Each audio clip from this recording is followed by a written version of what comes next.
Ya, balik lagi kita di channel Ngobrol Olahraga. Hari ini kita mau membahas olahraga andalan Indonesia. Gak usah pakai lama-lama, langsung saja kita bahas, yaitu olahraga yang sudah paling banyak mempersembahkan medali untuk Indonesia. Ya, apalagi kalau bukan bulu tangkis. Nah, bulu tangkis ini adalah andalan Indonesia. Tapi apa yang mau kita bahas? Nah, sebelum kita bahas, jangan lupa diklik dulu tombol subscribe-nya dan juga jangan lupa tinggalkan likes supaya lebih banyak lagi yang bisa ngobrol bareng sama kita membahas olahraga baik Indonesia maupun luar negeri. Nah, untuk bulu tangkis apa yang mau saya bahas? Apa yang mau kita bahas, kita obrolin pada hari ini, yaitu bulu tangkis Indonesia sendiri sedang mengalami penurunan. Sangat disayangkan, tapi kita harus sadar kalau mungkin di olahraga lain ada beberapa olahraga Indonesia yang sedang meningkat, sedang luar biasa. Tapi jangan sampai senjata andalan kita yang selama ini memberikan medali secara beruntun berturut-turut kepada Indonesia terlepas. Itu akan sangat sayang. Kalau bisa semua olahraga bisa naik bersama semakin luar biasa. Nah, jadi bagi teman-teman mungkin yang nggak mengikuti bulu tangkis, sedikit saya refresh. Kalau bulu tangkis itu mulai ada di Olimpiade sejak tahun 1992.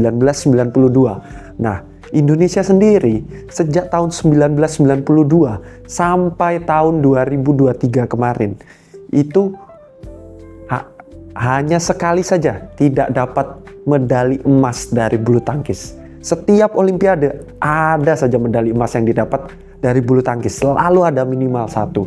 Nah, Indonesia dulunya itu punya predikat sebagai negara nomor satu di bulu tangkis, negara terbaik, bahkan di Olimpiade itu bisa All Indonesian Final. Jadi Indonesia lawan Indonesia, peraknya Indonesia, emasnya pun Indonesia, itu dulu bisa. Nah, kemarin di tahun 2024, Olimpiade 2024 di Paris, ternyata bulu tangkis Indonesia mengalami penurunan. Nah, jadi kita bahas dulu Indonesia itu terbaik di dunia, nggak ada lawan di tahun 90-an, nggak punya lawan. Setelah itu muncullah China yang mungkin negaranya ekonominya lebih maju, jadi lebih banyak dana yang bisa disorong kepada olahraga. Akhirnya Indonesia mulailah tersaingi dan mulai turun ke nomor 2, tapi Indonesia bisa dengan yakin, dengan confident bisa mengklaim mereka terbaik nomor 2. Kalahnya sama Cina aja, bahkan yang bisa melawan Cina waktu itu kemungkinan hanya Indonesia saja seperti itu. Nah, tapi seiring berjalannya waktu, bahkan sekarang ini menurut saya sangat gawat. Kenapa? Karena jangankan mengklaim nomor 2, untuk nomor 3, nomor 4, atau bahkan mungkin nomor 5, itu tidak bisa dengan yakin lagi kita bilang, oh Indonesia, pasti Indonesia. Tidak bisa. Kenapa? Karena Indonesia sudah mulai tersusul oleh berbagai banyak negara yang mulai maju bulu tangkisnya. Seperti kita lihat ada Korea, ada Jepang, ada bahkan tetangga kita Thailand itu mengalami kemajuan luar biasa, bahkan yang tidak diduga-duga India itu juga mengalami kemajuan yang luar biasa, dan juga yang sudah cukup lumayan lama menanjak, semakin menanjak lagi Denmark itu juga sangat luar biasa.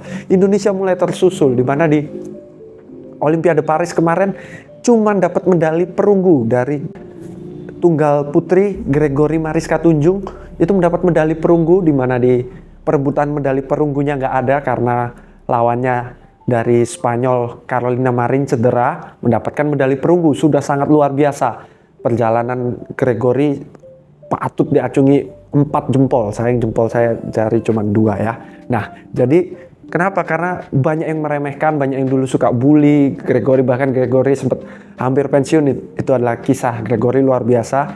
Itu bisa mempersembahkan dari perunggu luar biasa. Tetapi kalau kita hanya melihat hasilnya saja, kita nggak bisa mendalami. Ternyata selain Gregory, tidak ada satupun pemain Indonesia dari kontingen Indonesia di Olimpiade bulu tangkis yang lolos grup. Lolos grup saja tidak bisa. Bahkan unggulan-unggulan yang nomornya cukup tinggi seperti Jonathan Christie itu memiliki unggulan nomor 4, dan juga ganda putra Fajri itu juga memiliki unggulan yang cukup tinggi, tetapi tidak bisa lolos grup. Apa kira-kira yang terjadi kepada badminton Indonesia? Dan setelah Olimpiade juga ada yang kompetisi Super Series cukup besar, yaitu Japan Open, Jepang terbuka. Di Jepang terbuka itu ada banyak yang ikut Olimpiade tidak ikut ke Jepang terbuka karena sangat mepet waktunya, sekitar beda 2 minggu. Jadi yang juara di Olimpiade banyak yang memutuskan untuk tidak ikut, yang sampai jauh tidak ikut di Jepang terbuka. Dan Indonesia membawakan beberapa wakilnya cukup banyak, lebih dari 10, saya lupa berapa. Banyak juga wakil Indonesia. Itu adalah kesempatan yang sangat luar biasa untuk bisa menang, mengumpulkan poin. Tetapi Indonesia juga tidak berhasil mendapatkan kemenangan medali emas di Japan Open. Dan ada berbagai open selanjutnya, termasuk di Korean Open. Yang cukup sukses adalah di Korea terbuka. Di Korea terbuka, pasangan tunggal putra Daniel Martin dan juga Fikri itu berhasil untuk memenangkan medali emas, mengalahkan yang memegang medali emas Olimpiade. Itu luar biasa di Korea terbuka. Nah, tapi yang jadi problem lagi, keluar lagi yang baru saja selesai, China Open. Di China Open juga cukup disayangkan, Indonesia belum berhasil untuk mendapatkan medali emas. Bahkan tidak ada yang lolos sampai ke final. Paling jauh hanya semifinal saja. Beberapa ada yang di perempat final sudah tidak lolos dan berbagai macamnya. Jadi penurunan ini sangat terlihat, semakin lama semakin turun untuk bulu tangkis Indonesia. Saya bukan menjelekkan bulu tangkis Indonesia, saya bukan sedang membenci atau bilang ini bobrok apa segala macam, bukan itu. Tapi saya mau menyadarkan kita semua sebagai fans olahraga, bulu tangkis lagi butuh didukung. Bulu tangkis butuh dukungan Anda. Bulu tangkis butuh dukungan kita. Kita harus dukung. Kita harus tingkatkan animo masyarakat, excitement masyarakat. Kita dukung. Paling gampang kita tonton. Kita tonton di situs-situs resmi yang menayangkan, atau kalau ditayangkan di TV nasional, minimal kita tonton, gratis nontonnya. Kita nonton, kita dapat mendukung Indonesia juga. Kita juga dapat hiburan dari nonton pertandingan bulu tangkis, seru, dan juga ratingnya akan naik. Kalau rating naik, otomatis nanti sponsor masuk. Kalau sponsor masuk, akan lebih banyak dana yang bisa ke bulu tangkis. Karena bulu tangkis ini olahraga yang Indonesia ini sangat jago, tapi masyarakatnya nggak terlalu excited, nggak terlalu besar dukungannya. Jumlahnya yang ngefans banyak, tapi masih kurang. Kita perlu tambah lagi agar di saat olahraga lain seperti sepak bola, panjat tebing, angkat besi lagi naiknya kencang. Jangan sampai bulu tangkis ini turun dengan kencang. Kalau bisa bulu tangkis juga naik juga, sama-sama semua olahraga menanjak tinggi sehingga Indonesia benar-benar bisa menjadi negara raksasa olahraga. Nah, jadi untuk bulu tangkis ini menurut saya mungkin yang perlu ada perkembangan mungkin dari kepelatihan. Itu perlu memanggil pelatih luar. Iya, memang pelatih Indonesia baik, emang bagus, tapi Indonesia sendiri juga perlu belajar dari pelatih luar. Bagaimana konsep yang dari luar ini, dari pesaing-pesaingnya, tukar ilmu, mendapatkan ilmunya, bisa dipelajari, bisa dilihat, oh kelemahannya negara ini di bagian ini, kita bisa lawan dengan begini. Kelemahan negara ini begini, kita lawan dengan begini. Kita harus pelajari. Kenapa? Karena pelatih Indonesia udah diambil di mana-mana. Semua negara sudah mengambil pelatih Indonesia untuk dipelajari. Kalau semua negara mempelajari Indonesia, gimana cara membalas Indonesia, melawan Indonesia, Indonesia nggak mau mempelajari negara lain, otomatis kita sudah kalah.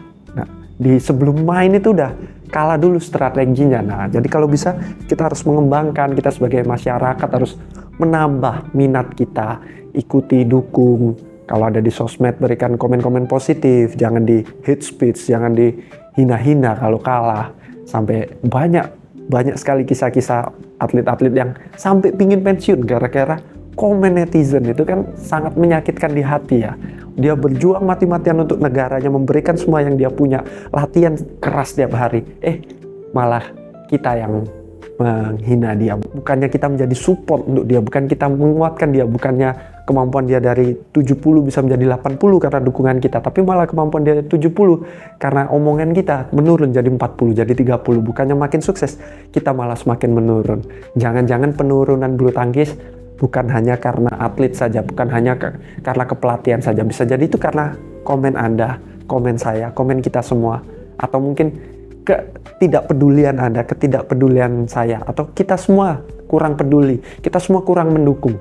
Jadi ayo teman-teman, kita sama-sama dukung olahraga Indonesia agar semakin maju dan semakin baik.